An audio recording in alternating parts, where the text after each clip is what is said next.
nabigyang kalayaan or pag-asa ang isang asawa or partner na nasasaktan at naaabuso? Bakit ganun kahirap sa kanila na i-approve ang divorce? Para sa mga tao na gusto ng second chance, gusto ng another partner, or yung taong igagalang sila at hindi sila isasaktan. Ikaw, ano bang insights mo about sa divorce? Isa ka ba sa biktima nito?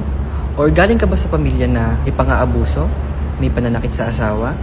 At para sa'yo, dapat ba na ma-approve ang divorce dito sa Pilipinas na hayaan na makawala sa pang-aabuso at pananakit ang isang asawa?